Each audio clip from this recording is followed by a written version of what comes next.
आज हम पढ़ने जा रहे हैं क्लास 10th जियोग्राफी का chapter 2 forest and wild life resources. इसका फर्स्ट पार्ट अपलोड हो चुका है, ये सेकंड पार्ट है। जिसने फर्स्ट नहीं देखा है फर्स्ट पार्ट देख ले। हमने फर्स्ट पार्ट में पढ़ा था फ्लोरा एंड फोना के बारे में, उसके स्पेशीज के बारे में। अब हमने ये देखा था कि बहुत सारी ऐसी कैटेगरीज हैं जो पूरी तरह से डिस्ट्रॉय हो चुकी हैं फ्लोरा एंड फोना में। तो उसके आखिर क्या क्या रीज़न रहे थे उसके बारे में हम पढ़ने जा रहे हैं पार्ट सेकंड।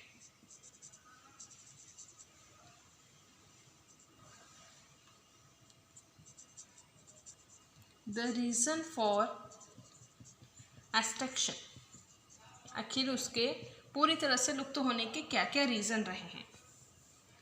तो हमने ये देखा है वी आर ट्रांसफॉर्म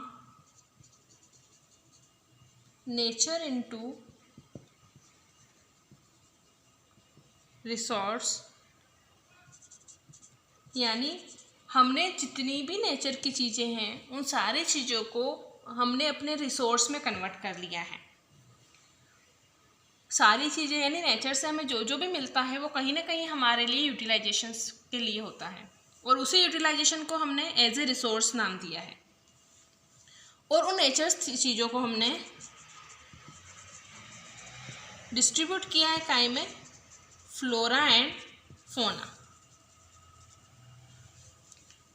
अब देखते हैं कि आखिर क्या रीज़न था कि ये चीज़ें डिस्ट्रॉय होना शुरू हुई, आखिर इसकी शुरुआत कहाँ से हुई थी। क्या हम ही इसका रीज़न है इसके डिस्ट्रॉय होने का? तो चलते हैं कॉलोनियल पीरियड की ओर। कॉलोनियल पीरियड मतलब जहाँ हम गुलाम थे, इंडिपेंडेंट नहीं थे, यानी जहाँ अंग्रेज़ों का शासन था। हिस्ट्री में हमने पढ़ा है कि कैसे अंग्रेज़ यहाँ पर आए थे एज ए बिज़नेस के लिए। तो अगर उसका डिस्ट्रॉय होने का रीज़न देखें तो रेलवे की शुरुआत भी कॉलोनियल पीरियड से ही हुई थी। रेलवे में एक बहुत बड़ा लार्ज एरिया है फॉरेस्ट का जो क्लीन करना होता है, तब जाके कहीं कोई रूट बन पाता है। तो जब ये शुरुआत हुई रेलवे की तो बहुत सारा फॉरेस्ट का पार्ट था उसे क्लीन कर दिया गया, जिसमें बहुत सारे फ्लोरा एंड फोना की जो कैटेगरीज थी वो डिस्ट्रॉय हो गई।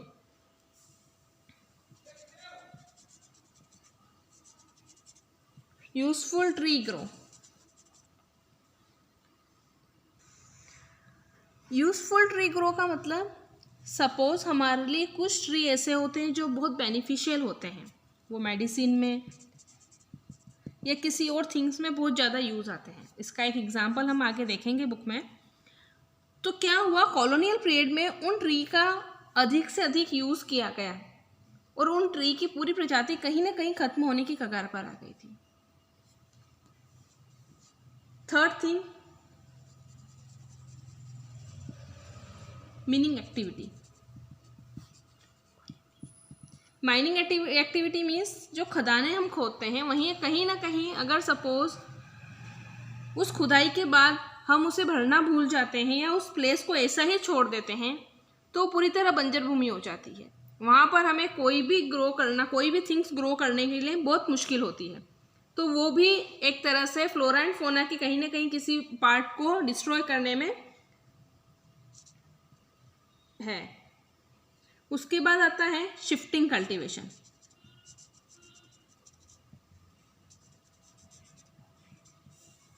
शिफ्टिंग कल्टीवेशन के बारे में ऑलरेडी हम 9th क्लास में पढ़ चुके हैं, फिर भी मैं इस छोटे से एग्जांपल के थ्रू आपको बता दूं। शिफ्टिंग कल्टीवेशन का मीनिंग होता है कि सपोज कुछ पर्सन होते हैं जो जंगल में रहते हैं, आज भी आदिवासी लोग रहते हैं।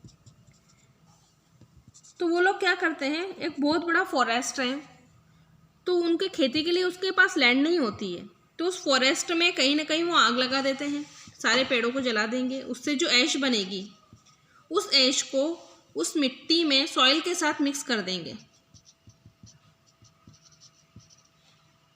और फिर वहाँ पर क्रॉप लगाएंगे। क्रॉप ग्रो हुई, पर सबसे बड़ी प्रॉब्लम ये है कि वो लैंड में जो ऐश मिक्स होती है और उसके बाद उसमें कोई फर्टिलाइज़र नहीं डाला जाता है, तो 1 ईयर तक ही वो क्रॉप या 2 ईयर तक मैक्सिमम वो क्रॉप ले सकते हैं। उसके बाद वो लैंड एग्रीकल्चर के लिए यूज़फुल नहीं होती। फिर वो क्या करते हैं, सपोज इतना एरिया उन्होंने क्लीन किया, देन नेक्स्ट वापस से एरिया बर्न करेंगे, तो उससे क्या होता है कि बहुत सारी लैंड जो होती है वो बंजर हो जाती है और वो हमारे किसी काम की नहीं रहती। तो ये बहुत सारे रीज़न ऐसे थे जिसमें फ्लोरा एंड फोना की बहुत सारी प्रजातियों को ख़त्म कर दिया। अगर हम देखते हैं कि सपोज कहीं नदी वगैरह बनती है, तो हमने हमारी बुक में दिया हुआ है कि 5000 स्क्वायर किलोमीटर फॉरेस्ट को क्लीन किया गया। रीज़न था वैली प्रोजेक्ट।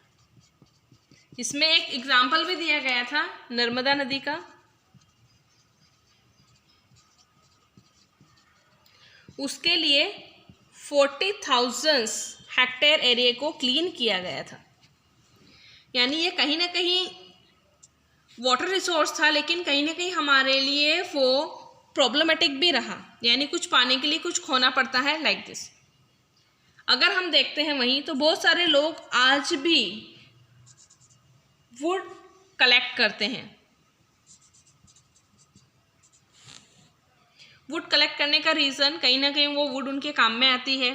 सपोज कुछ लोग तो ग्रेजिंग में भी उसका यूज़ करते हैं, कुछ लोग आज भी ऐसे हैं जो गैस का यूज़ नहीं करते हैं, तो वो लोग वुड कटिंग करते हैं। पर ये रीज़न 100% नहीं है फ्लोरा एंड फोना का किसी भी प्रजाति को ख़त्म करने में। उसका रीज़न क्योंकि वो लोग पूरे पेड़ को नहीं काटते, कहीं ना कहीं उसकी एक टहनी को ही काटते हैं। आपके बुक में हिमालय का एक एग्जाम्पल दिया गया है। हिमालय में एक मेडिसिन प्लांट है।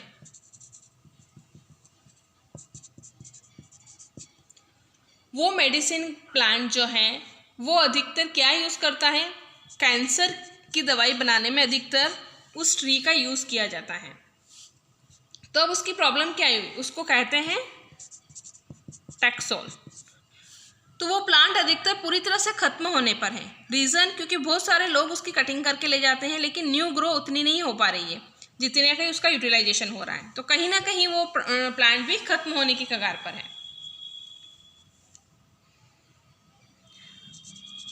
अब फोना की किसी प्रजाति का खत्म होना, यानी एनिमल्स की कुछ प्रजाति का खत्म होना, आखिर उसका रीज़न है हंटिंग।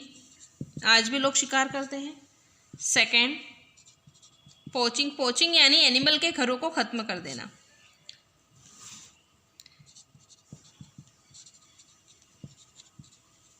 Environmental pollution. देन 4,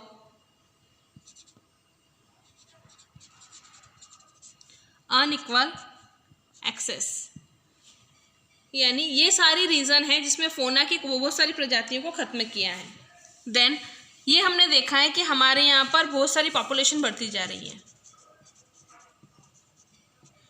और पॉपुलेशन बढ़ने के साथ साथ लोगों की डिमांड और रिसोर्स कम होते चले जा रहे हैं। अगर हम देखते हैं, अगर किसी अदर कंट्री से और हमारी इंडिया की कंट्री से कंपेयर करते हैं, तो 40% टाइम जो पर्सन वो रिसोर्स यूज़ करते हैं, वहीं हमारे इंडिया में वही रिसोर्स 1% के इक्वल है। यानी अगर हमारे यहाँ वो 1% रिसोर्स हम यूज़ कर रहे हैं, तो उसी चीज़ का रिसोर्स अदर कंट्री में 40% होता है। यानी अदर कंट्री में रिसोर्स का यूज़ बहुत ज़्यादा होता है। वहीं अगर हमारे यहाँ कंपेयर करें रिच पर्सन में और पुअर पर्सन में, तो रिच पर्सन उस रिसोर्स का यूज़ 25% करेंगे। देन उसी चीज़ की नीड को फुलफ़िल करने के लिए पुअर पर्सन को ओनली 5% रिसोर्स की नीड होती है। यानी ये देखा गया है कि रिच पर्सन अधिकतर ज़्यादा रिसोर्स का यूज़ करते हैं और पुअर पर्सन कम रिसोर्स का यूज़ करते हैं। आज के पार्ट में इतना ही। नेक्स्ट हम लेसन कंप्लीट करेंगे नेक्स्ट पार्ट में। Thank you.